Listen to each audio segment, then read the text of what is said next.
Saya ingin mulai kuliah ya. Eh, Kali ini saya coba apa namanya membahas tentang aliran-aliran dalam ilmu hukum ya dipakai dalam praktek. Pertama-tama adalah aliran ya, legisme ya, yang menganggap bahwa semua hukum terdapat dalam undang-undang. Jadi sangat sangat apa namanya sangat konsentrasi ya pada undang-undang. Jadi semua undang-undang dianggap sebagai segalanya ya bagi keluarga ini. Atau hukum itu identik dengan undang-undang. Jadi hakim di dalam melakukan tugasnya terikat pada undang-undang, ya, sehingga pekerjaannya hanya menjadi pelaksana undang-undang atau ya dengan jalan pembentukan silogisme hukum atau jurisprudensi, ya, maka menjadi deduksi logis dari perumusan luas kepada keadaan khusus sehingga sampai kepada suatu kesimpulan. Jadi hakim itu hanya bagaimana melihat undang-undang ya, fakta di persidangan, kemudian dipakai nanti dalam merumuskan putusan. Tapi tetap rujukannya adalah undang-undang, nggak ada yang lain. Ya. Itu yang disebut sebagai aliran legisme. Legisme itu berasal dari kata leg, ya, hukum. Isma itu aliran atau pandangan. Ya. Nah, jadi perumusan-perumusan persoalan, ya, kemudian fakta di persidangan, keadaan segala macam itu menjadi satu dasar dalam mengambil satu putusan. Ya. Jadi kalau menurut aliran legisme ini, ya, hukum yang primer adalah pengetahuan tentang undang-undang, ya. Sedangkan mempelajari jurisprudensi adalah masalah sekunder, ya. Jadi pertama-tama misalnya kalau dia seorang hakim, maka dia harus memahami betul undang-undang itu bagaimana jalannya. Nah, kemudian soal bagaimana sebelumnya ada putusan-putusan terkait dengan satu perkara yang sama atau jurisprudensi itu adalah persoalan sekunder. Jadi sekali lagi pertama-tama saya ingin ingatkan bahwa dalam aliran legisme yang pertama-tama adalah bagaimana pengetahuan ya tentang undang-undang itu. Kemudian setelah itu mempelajari legisme. Nah, menurut aliran ini demikian besarnya ya, sehingga menganggap kemampuan undang-undang sebagai hukum juga termasuk dalam menyelesaikan persoalan sosial. Ya. Misalnya katakanlah kenapa banyak gelandangan di tengah jalan ya. Kemudian dia lihat apakah ada undang-undang mengatur nggak persoalan gelandangan itu ya, yang namanya PMKS, penyandang masalah sosial ya, masalah keterlibatan sosial. Jadi nggak ada yang lain ya. Misalnya sekarang nih sudah ada undang-undang cipta kerja, maka kalau menurut aliran legisme semua persoalan selesai. Kenapa selesai? Karena sandaran sandaran penyelesaian masalah ya ada di undang-undang itu. Oke. Dan ini semacam suatu keyakinan ya bahwa semua persoalan sosial akan terselesaikan apabila dikeluarkan undang-undang yang mengaturnya. Nah, kemudian undang-undang dianggap sebagai yang paling strategis, paling paling tepat untuk menyelesaikan masalah. Jadi undang-undang adalah segalanya, sekalipun pada kenyataan tidak demikian. Nah, pengaruh aliran ini masih berlangsung di beberapa negara yang telah maju sekalipun. Jadi misalnya kayak kita nih, mengapa misalnya katakanlah persoalan eh, paling paling klasik lah, misalnya masalah lalu lintas, ya kan? Masalah lalu lintas seharusnya sudah selesai dengan adanya undang-undang lalu lintas dan raya. Tapi tidak demikian. Kita lihat di jalan, misalnya ya, di jalan tol lah, nggak usah jauh-jauh. Banyak pengemudi truk itu menggunakan atau mengangkut barang yang melebihi kapasitas, yang melanggar undang-undang. Nah, kalau menurut aliran legisme, persoalan seperti itu seharusnya sudah selesai. Jadi nggak ada masalah karena sudah ada undang-undang. Tapi ternyata tidak demikian. Masih ada masalah sosial lainnya. Misal kenapa orang tidak mau, misal pengusaha itu tidak mau eh, mematuhi hukum. Bukan nggak ngerti, paham. Tapi ada faktor lain. Misalnya biaya angkut ya. Kalau tertib misalnya mengangkut barang-barang kebutuhan dengan truk yang angkutan yang sesuai dengan ketentuan hukum, maka barang yang diangkut itu separuh dari truk. Ya, coba perhatikan. Tapi karena dia langgar undang-undang itu, maka bisa 2 kali lipat. Ya, 2 kali lipat. Jadi dibikin tinggi itunya, truknya itu loh, tempat menyimpan barang. Akibatnya apa? Kalau seandainya pertama-tama itu melebihi kapasitas truk, ya sering sering terjadi patah as, pecah ban. Kemudian kalau misalnya patah as, pecah ban, kemudian terguling ke kanan, bukan ke kiri, ke kanan, ke arah badan jalan, tengah jalan, maka banyak yang akan celaka, menimbulkan masalah. Ini tidak terpikirkan. Kenapa? Karena pertama tidak ada penindakan. Ya, harusnya ya begitu masuk jalan tol misalnya, ya ukurannya jalan tol aja. Dia menggunakan kapasitas berlebihan, harusnya dihentikan. Nah, tapi kan tidak terjadi.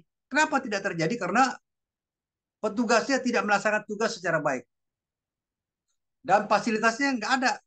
Ya, contoh misalnya, kalau dia melebihi kapasitas, turunkan aja tengah jalan. Tetapi harus ada gudang penyimpanan supaya barangnya nggak rusak. Jadi ini juga dari segi keadilan. Nah, kalau misalnya dikeluarkan barang begitu aja, kan rusak. Ada persoalan, katakanlah mubazir, ya, tidak efektif dan tidak keadilan, berkeadilan. Itu jadi nggak ada prasarana, petugasnya begitu. Ditambah lagi dengan katakanlah yang petugasnya eh, meloloskan hal-hal demikian karena menerima upeti, ya. Menerima misalnya pungli misalnya, kan banyak tuh dulu cerita-cerita ya di jalan raya itu kalau misalnya truk-truk itu dilempar korek api sih uang, petugasnya mood. Setelah itu dikumpulin kereta apa ya, kotak kereta api itu dulu ya. Sekarang nggak tahu prakteknya gimana. Nah, sejak tilang manual dihilangkan, nggak ada lagi petugas yang katakanlah patroli yang melakukan tindakan. Ya kamu kan patroli patroli aja. Jadi antara antara hukum sebetulnya kalau menurut Wolfgang Friedman, ya seorang uh, ahli hukum dari Amerika, dibilang tidak cukup undang-undang, ya harus juga petugas yang bisa melaksanakan undang-undang. Artinya tidak kompromi dia melakukan penegakan hukum. Yang ketiga, legal culture, budaya masyarakatnya gimana? Budaya hukum masyarakat.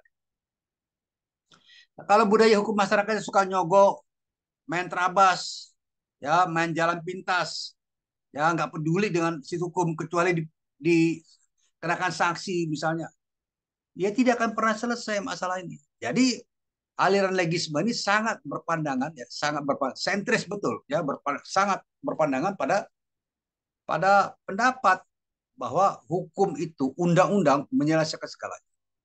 Ternyata kan tidak, ya itu satu contoh kalau misalnya mau riset skripsi, hitung aja tuh di jalan tol misalnya, yang jalan tol Bogor lah, ya Jakarta Bogor, lihat berapa truk, ya tapi sebelumnya kamu harus tahu aturannya, tonasenya, kemudian namanya size-nya, ya ukuran ukuran dari truk itu gimana. Ini yang kejadian gitu. Oke, misalnya kemarin lagi ada satu kasus, ya ada kasus rektor Unila Universitas Lampung ditangkap karena terima pungli dari calon mahasiswa jalur khusus. Jadi terima duit ya, kumpulin duit sekian. Kenapa kejadian? Karena banyak orang tua ya, menginginkan anaknya itu nggak usah ikut ujian, tapi jalur pintas, kasih duit masuk universitas negeri, ya itu kejadian. Atau orang punya kuasa lah, jadi tidak mau berkompetisi. Nah, nanti efeknya anak-anak semacam ini, ya jalur pintas ini tidak punya prestasi karena dia tidak bertarung. Masuk dengan tidak bertarung tuh gimana? Ya itu di Unila tuh ranking kesekian dari universitas di Indonesia. Wah, kalau terjadi di ITB, waduh, ya Institut Teknologi Bandung itu kan lebih rusak lagi. Jadi efek rusaknya itu pendidikan korupsi sampai di tingkat pendidikan. Nah, ini kan kacau namanya. Nah, itu satu sisi, tapi begitu liberalisme.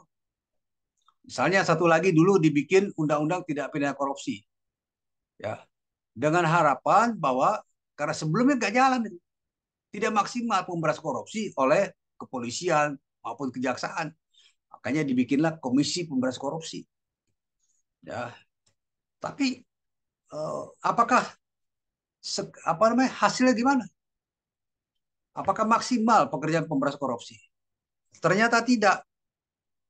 Kenapa? Karena budaya hukum masyarakatnya tidak menunjang, ya, suap menyuap untuk dapat jabatan, ya, kemudian juga untuk lelang pekerjaan, ditambah lagi dengan petugasnya, ya, aparat pemerintahannya menjadikan menjadikan katakan seleksi, ya, atau misalnya proyek-proyek pengadaan barang dan jasa di pemerintahan sebagai bagian dari rezekinya dari lahan pencarian uang. Akhirnya terima suap, bikin markup segala macam. Jadi petugasnya tidak berfungsi. Ya, sekarang KPK, ya, ada protes dulu, undang-undangnya kok diperbarui yang tidak semestinya. Ya kan, KPK dulu adalah lembaga independen, sekarang ditaruh di rumpun kekuasaan. Jadi dikontrol sama presiden. Beda ininya. Ya, jadi kemauannya gimana? Jadi walaupun ada undang-undang korupsi, korupsi jangan terus. Apalagi sekarang nih katanya, ya, agak susah. Jadi jadi begitu, tidak sementara. Makanya aliran legisme ini dikritik, ya. Jadi biasanya kalau dalam satu pandangan ada titik ekstrim satu, ada titik ekstrim yang lain. Nah, legisme ini di sebelah kiri misalnya, ya. Di sebelah kanan adalah aliran, ya, yang menganggapkan bahwa tidak undang-undang, tapi hakim bagaimana dia memutus, ya, kemudian istilahnya membuat satu putusan itu tidak tergantung dari undang-undang itu, ya. Dia bebas menafsirkan undang-undang dalam suatu perkara, ya. Misalnya, contoh gampang lah, misalnya perkara pembunuhan. Bagaimana ini? Undang-undang mengatakan harus misalnya pembunuhan berencana, hukuman mati atau pidana seumur hidup misalnya. Tapi hakim ini dalam menjalankan pemeriksaan di persidangan dia punya pendapat lain. Dia memberikan tafsir. Jadi tidak sekedar memegang undang-undang, dia memberikan tafsir.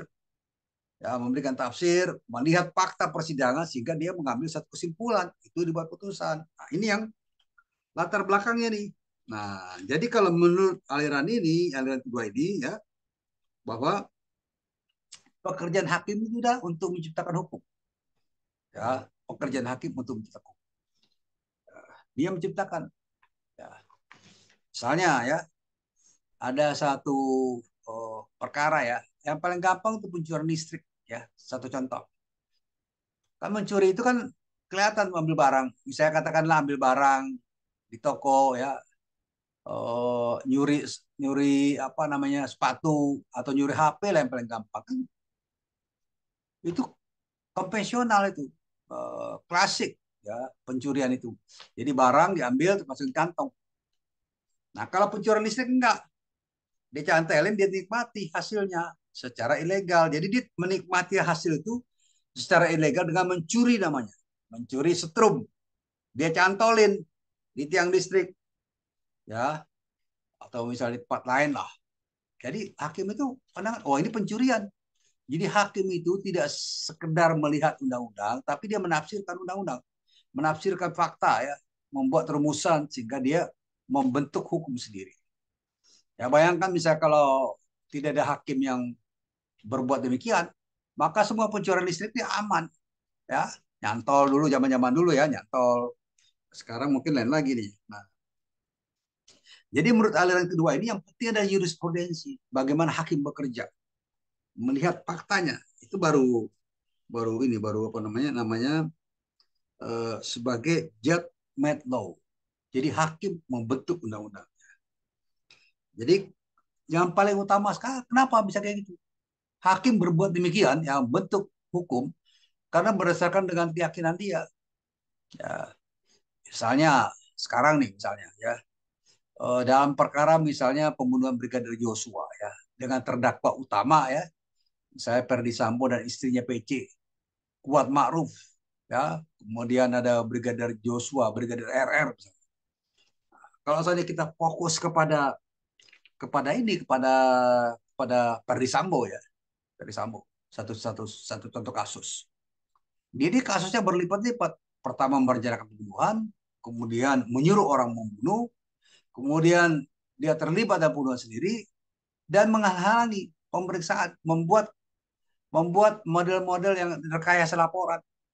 Jadi kalau diakumulasikan pembunuhan berencana tuh ancaman hukumannya maksimal hukuman mati. Kemudian terus serta misalnya ada hukuman lain dan kemudian merentangi penyidikan segala macam, rekayasa kasus, katakanlah 6 tahun. Jadi kalau menurut hitung-hitungan lama hukuman, nggak bakal mungkin dilepas dari hukuman mati. Ya, nggak bakal mungkin karena sudah maksimal, sudah menumpuk di semua nih. Jadi hukuman mati. Ya pertama mungkin kalau istrinya barangkali ya kalau tergantung hakim. Nah hakim ini dalam mutus punya keyakinan melihat fakta ya, melihat barang bukti, ya, suasana persidangan, keterangan saksi segala macam. Nah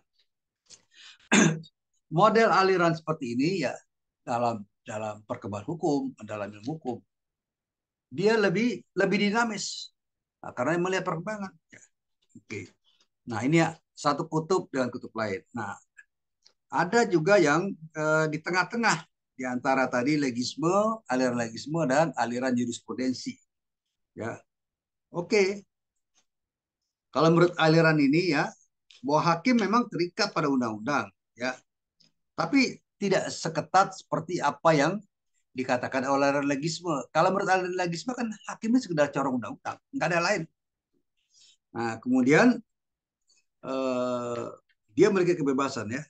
Nah, bagaimana yang tadi yang kedua. Tapi kebebasan ini tidak tidak serta-merta bagi saya tidak 100% bebas ya.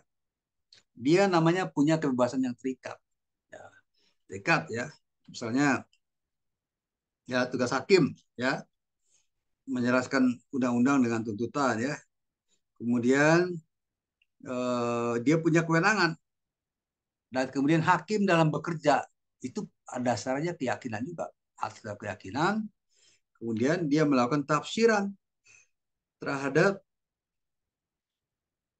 undang-undang itu. Jadi metode penafsiran yang dipakai. Ya. Dan menentukan komposisi yang meliputi analogi dan membuat pengkhususan pada suatu ajas untuk undang-undang yang punya arti luas. Nah, jadi dalam pandangan aliran ketiga ini atau aliran Rex-Binding ini dapat diketahui pentingnya jurisprudensi untuk dipelajari di samping ya mempelajari juga undang-undang. Jadi dua itu. Nah, hal ini antara lain karena dalam jurisprudensi terhadap hukum yang konkret diperlukan hidup masyarakat yang tidak dijumpai dalam kaidah yang terdapat undang-undang. Jadi seperti itu ini ya. Ya jadi dia melihat fakta di persidangan, kemudian undang-undangnya tidak mencakup dari fakta persidangan itu ya, tidak mengcover, tidak muat aturan. Kemudian hakim menafsirkan sendiri. Ya, seperti tadi pencurian listrik itu. Kamu mencuri artinya mengambil sesuatu atau menikmati, memiliki sesuatu secara melawan hukum. Ya, ya bisa listrik, dia tidak pernah bayar listrik, tidak pernah membayar listrik, tiba-tiba dia menikmati. Nah, ini yang disebut sebagai pencurian ya, pencurian listrik. Oke. Ya, oke. Nah, dalam studi hukum ini penting jadi ketiga aliran ini sangat penting, tidak hanya teoritis, tapi akan banyak pengaruh dalam pembentukan hukum, penuh hukum dan penerapan hukum. Nah, mengenai jurisprudensi ya, berbagai negara berbeda tradisi. Di negara Anglo-Saxon ya, misalnya negara Amerika, Inggris, itu sangat berpegang pada hakim ya. Jadi terikat kepada putusan-putusan dari hakim lebih tinggi dan keputusan terdahulu dari lembaga pendiri yang menghasilkan putusan-putusan yang banyak diikuti ya masyarakat. Nah, oke. Nah, kemudian juga beberapa faktor yang mempengaruhi ya kenapa diambil jalan tengah seperti ini. Ya. Misalnya pembentuk undang-undang tidak dapat mengetahui semuanya terlebih dahulu ya. Jadi itu alasannya kenapa hakim itu menafsir. Jadi undang-undang itu punya keterbatasan. Memang ada kerangka umumnya begitu undang-undang, tapi ada batasan. Kemudian pembuat undang-undang tidak dapat mengikuti kecepatan proses perkembangan sosial yang relatif cepat, ya kan? Jadi apa yang terjadi, misalnya kadang-kadang dalam kasus terorisme, ya kan sebelumnya kan terbatas betul. Orang yang bawa bom, ya, orang yang meledakkan bom, menyediakan bom, hanya sebatas itu awalnya. Tapi bagaimana dengan orang yang menyiapkan uang, berkampanye untuk kegiatan terorisme dari merekrut pelaku-pelaku teror? Sebelumnya tidak tercover. Jadi kemudian hakim mengambil satu kebijakan, mengambil sikap, dia yang menafsirkan undang-undang. Dia memperluas undang-undang. Tujuannya satu, supaya segala macam tindakan terorisme itu bisa diatasi. Pelakunya bisa dihukum dengan segala macam lapisan-lapisan perannya, tingkat-tingkatan perannya. Jadi nggak bisa dilepaskan saja. Nah, itu pendapat hakim ya. Kemudian juga kenapa bisa berkembang nih aliran yang ketiga? Karena apa yang patut dan masuk akal dalam suatu kasus tertentu berlaku juga untuk kasus-kasus lain sejenis. Ya, jadi itu misalnya mencuri ya, mencuri kan mencuri itu hanya dikatakan mencuri dalam undang-undang. Tapi bagaimana dengan mencuri dahulu dengan hipnotis? Wah itu lain lagi. Atau mencuri setelah itu membunuh misalnya. Itu hakim punya pandangan sendiri. Malah bisa menggabung mencuri dan membunuh. Ya. Oke, kemudian itu yang kira-kira ini ya. Kemarin saya kalau nggak salah sampai di sini ada yang mau tanya nggak? Ada yang mau tanyakan sampai sini? Oke, kalau tidak saya lanjut ya. Kemarin kalau nggak salah ya sudah saya berikan aneka cara pembedaan hukum. Betul nggak? Anda bisa jawab. Raymond, betul. Ini Ya, Pak. ini minggu lalu saya waktu kuliah lalu sudah saya kasih aneka cara pembedaan hukum ya. Sudah betul. Apa Pak pembagian?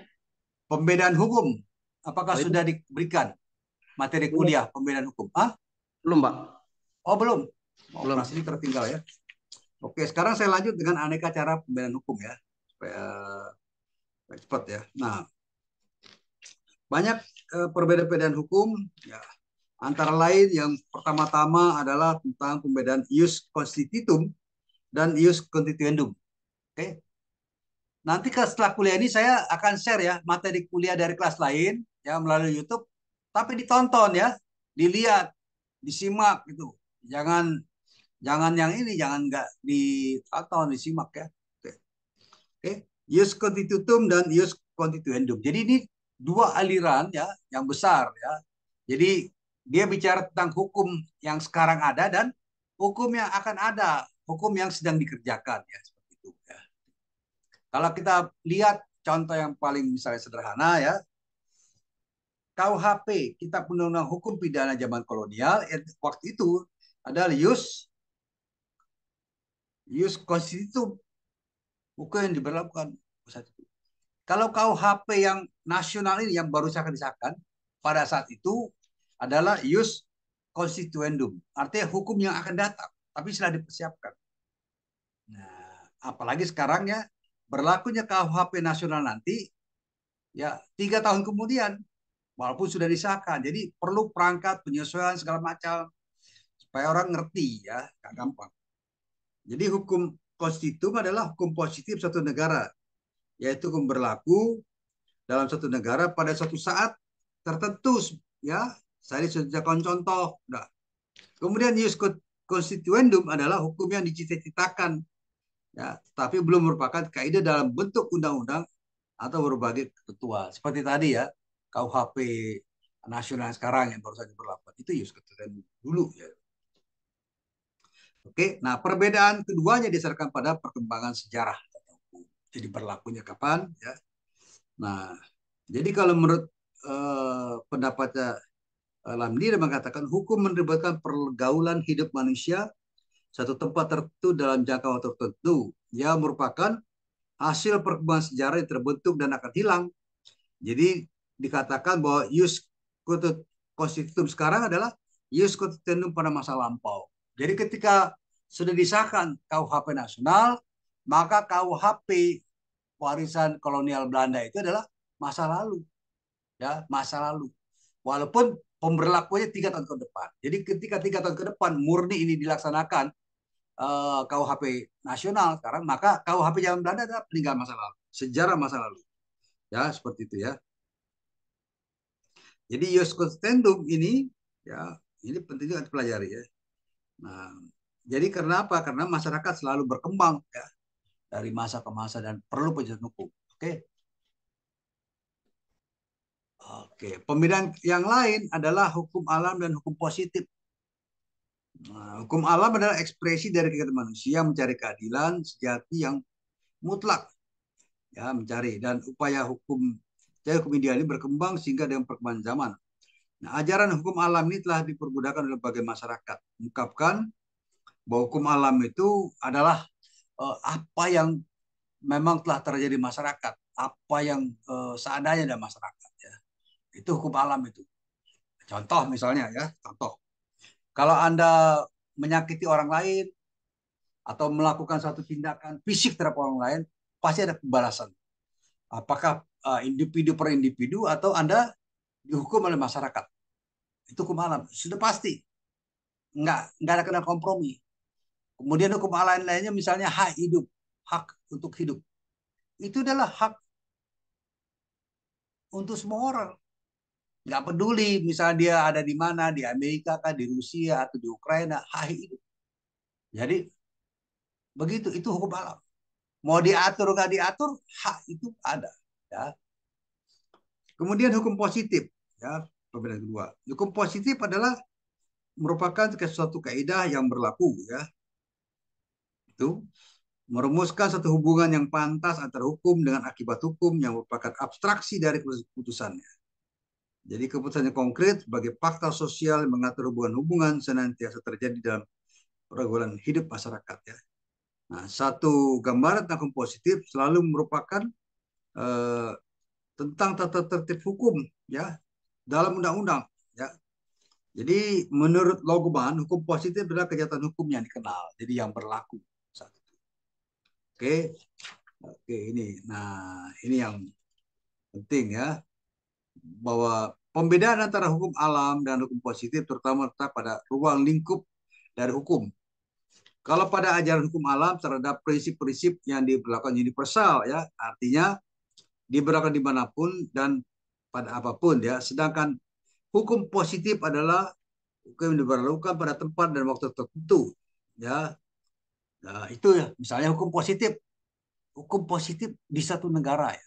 Misalnya katakanlah hukum pidana di Indonesia, itu berlaku di Indonesia, tidak berlaku di negara lain, di Amerika atau Singapura, ya. Tapi kalau hukum alam dia berlaku di seluruh tempat. Misalnya hak hidup, di mana-mana ada itu hak hidup, hak untuk hidup. Ya. Oke,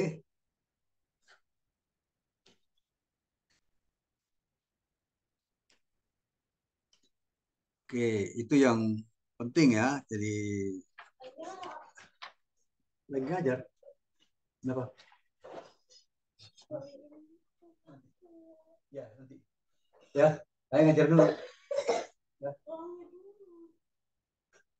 Nanti ya. Itu. Bawa balik. Dompetnya itu.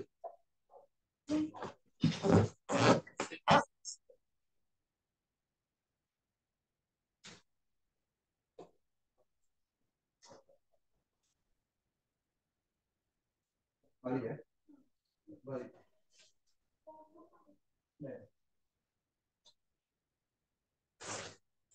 Maaf, ada interupsi sedikit ya. Ya, oke. Jadi kalau menurut tadi tentang hukum positif itu ya, jadi ada beberapa pendapat ya. Hukum positif itu adalah atau hukum isbat adalah hukum yang berlaku di suatu negara. Tadi sudah saya berikan. Kemudian soal hukum positif dari sudut waktu dan asalnya ya dikatakan ialah hukum positif ialah hukum yang dijadikan khusus oleh suatu perbuatan manusia. Oleh sebab itu hukum positif itu di dalamnya terwujud tergantung pada perbuatan manusia sendiri yang diatur ya. Kemudian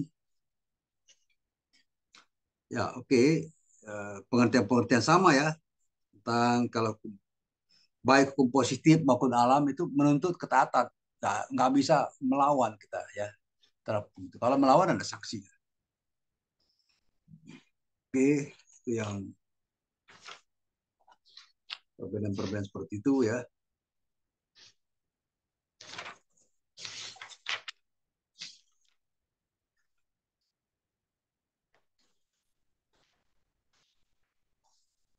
Pendapat hukumnya bisa dibaca di buku ya banyak. Jadi saya serahkan ini dan ada juga dilakukan perbedaan misalnya hukum positif dan ilmu hukum ya. Kalau ilmu hukum itu jelas adalah sebuah pengetahuan ya. Kalau hukum positif adalah produk dari hukum sendiri dengan undang-undang yang ada. Itu yang membedakan ya.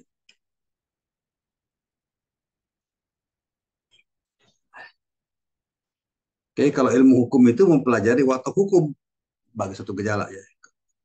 Lalu ilmu hukum itu berlandaskan pada teori-teori yang ada. Ya, ya. Dan bahan-bahan teori itu nanti ya, dipakai dalam pembentukan hukum positif. Jadi sandarannya itu kalau ilmu hukum ada satu ajas menguat ajas, sedangkan hukum positif adalah produk dari hukum sendiri. Ya.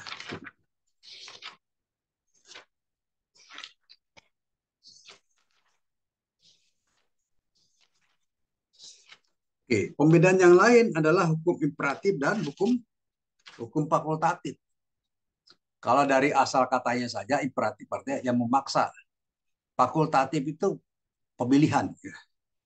Nah, jadi pembedaannya adalah eh, bahwa hukum imperatif adalah paksaan, ya, sedangkan fakultatif adalah pelengkap. Nah, hukum imperatif harus ditaati secara mutlak, sedangkan ya kalau hukum fakultatif adalah masih bisa ada pilihan dan sebagainya. Ya, seperti misalnya membunuh orang berencana hukuman mati. Ya. Nah, kalau yang fakultatif itu misalnya katakanlah ada satu pelanggaran hukum, Anda mau terima hukuman kurungan atau membayar denda, itu fakultatif, jadi masih ada pilihan lain. Nah, hukum imperatif adalah kaedah hukum yang secara a priori harus ditaati, nggak ada pilihan lain. Misalnya dilarang bunuh, Anda bunuh, ya Anda kena hukuman ya. Sedangkan hukum fakultatif adalah tidaklah secara a priori ditaati atau tidak wajib dipatuhi. Ya, pilihan banyak. Nah, istilah hukum memaksa dan hukum mengatur membedakan keduanya menurut Purnadi. Situ. Ya, udah taruh situ ya. Ya, ya. Oke. Nah, pada hukum fakultatif, pembentuk undang-undang juga memberikan perintah seperti halnya pada hukum imperatif. Hanya sifat perintahnya berbeda. Ya, ini disadari oleh pembentuk undang-undang bahwa perintah tertentu mungkin tidak sesuai dengan keadaan sehingga dimungkinkan terjadinya penyimpangan yang berupa pengecualian. Jadi karena ada pilihan ya, maka perintah tersebut banyak diartikan sebagai petunjuk sehingga perintah langsung ditujukan kepada Oke. Dalam hubungan dengan hukum publik dan hukum perdata ya. Jadi kalau perdata itu lebih banyak fakultatif, kalau pidana imperatif ya. Dalam pembedaan sifat antara hukum yang imperatif dan fakultatif secara besar ya, pada umumnya hukum publik bersifat imperatif. Jadi hukum mengatur satu masyarakat imperatif. Sedangkan hukum perdata ada yang bersifat imperatif ya, tapi juga ada yang bersifat fakultatif perdata. Ya. Oke. Namun semuanya itu ya bahwa pembentuk undang-undang perlu melindungi pribadi-pribadi yang oleh karena kurang mampu tidak dapat mempertanggungjawabkan tindakannya. Jadi adalah satu pengaturan hukum. Oke. Nah, namun demikian bobot sifat hukum publik tetap lebih imperatif karena umumnya kaidah hukum publik bersifat antara penguasa dengan pribadi-pribadi. Jadi warga negara diatur dalam hukum publik. Sedangkan perlindungan kepentingan umum yang berorientasi pada kesejahteraan masyarakat. Itu yang penting ya. Kemudian ada perbedaan antara hukum substantif dan hukum adjektif ya, terletak pada petunjuk. Jadi hukum substantif adalah rangkaian kaidah yang merumuskan hak-hak dan kewajiban dari subjek hukum yang terkait dalam hubungan hukum. Sedangkan hukum adjektif adalah serangkaian kaidah yang beri petunjuk dengan jelas tentang bagaimana kaidah-kaidah material dari hukum bersifat substantif ditegakkan. Oke, ini sifatnya komplementer ya. Pembedaan yang lain adalah pembedaan hukum tidak tertulis dan tertulis. Nah, hukum tidak tertulis adalah juga hukum kebiasaan. Seperti contoh ya, hukum adat di Indonesia tidak banyaknya tidak tertulis. Ya. Banyak kan tertulis. Kalaupun ditulis ini semacam satu kata saja. Nah, hukum tertulis ini tidak tertulis, maka hukum yang tertua. Ya, tertua di dunia karena kebiasaan. Ya. Nah, ini yang penting. Tapi kalau hukum tertulis itu suatu permulaan yang disebut dengan kodifikasi. Ya, mencakup undang-undang, ya, contoh, ya, dan kemudian traktat yang dihasilkan dalam perjanjian internasional, misalnya katakanlah traktat penerbangan sipil yang diciptakan di Montreal, Kanada tahun 1976, mengatur bagaimana lalu lintas penerbangan, orang naik pesawat lintas negara itu harus pakai paspor, itu semua adalah pembedaan pada hukum ya. Jadi ada yang mau ditanyakan atau gimana? Kalau tidak ya, tidak nanti saya minta Anda menyimak lagi perkuliahan hari ini ya supaya lebih